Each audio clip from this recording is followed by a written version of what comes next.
May isang tao nga sa mga Fariseo na ang pangalan ay Nicodemo, isang pinuno ng mga Hudyo. Ito rin ay naparoon kay Jesus ng gabi at sa kanya ay nagsabi, Rabi, nalalaman naming ikaw ay isang guro na nagbuhat sa Diyos, sapagkat walang makagagawa ng mga tanda na iyong ginagawa, maliban na sumasa kaniya ang Diyos. Sumagot si Jesus at sa kanya ay sinabi, Katotohanan, katotohanan ang sinasabi ko sa iyo, maliban na ang tao ay ipanganak na muli, ay hindi siya makakakita ng kaharian ng Diyos. Sinabi sa kanya ni Nicodemo, paanong may panganganak ang tao kung siya'y matanda na? Makapapasok baga siyang muli sa tiyan ng kaniyang ina at ipanganak? Sumagot si Jesus, katotohanan, katotohanan ang sinasabi ko sa iyo, maliban na ang tao ay ipanganak ng tubig at ng Espiritu, ay hindi siya makapapasok sa kaharian ng Diyos. Ang ipinanganak ng laman ay laman nga, at ang ipinanganak ng Espiritu ay Espiritu nga.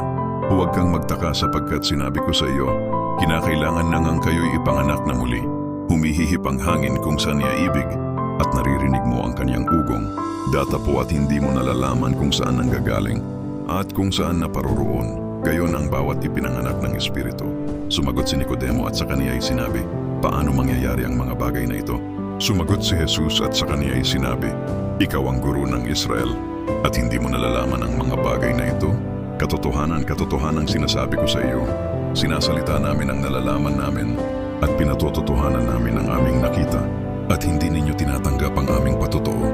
Kung sa inyo'y aking sinabi ang mga bagay na ukol sa lupa, at hindi ninyo pinaniniwalaan, paano nga kayo magsisisampalataya kung sa inyo'y sabihin ko ang mga bagay na ukol sa langit, at walang umakyat sa langit kundi ang bumabang mula sa langit, sa makatuwid bagay ang anak ng tao na nasa langit.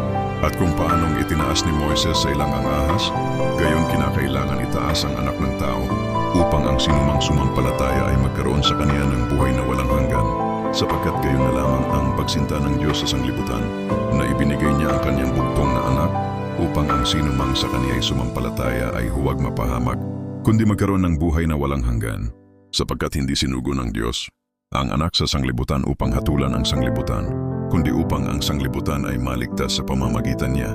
Ang sumasampalataya sa kaniya ay hindi hinahatulan, datapuat ang hindi sumasampalataya ay hinatulan na, sapagkat hindi siya sumampalataya sa pangalan ng bugtong na anak ng Diyos. At ito ang kahatulan, na ang ilaw ay naparito sa sanglibutan, at inibig pa ng mga tao ang kadiliman kaysa ilaw, sapagkat ang kanilang mga gawa ay masasama, sapagkat ang bawat gumagawa ng masama ay napupuot sa ilaw, at hindi lumalapit sa ilaw baka mahayag ang kaniyang mga gawa. Datapuat ang gumagawa ng katotohanan ay lumalapit sa ilaw, upang mahayag ang kaniyang mga gawa, na ang mga iyaon ay ginawa sa Diyos.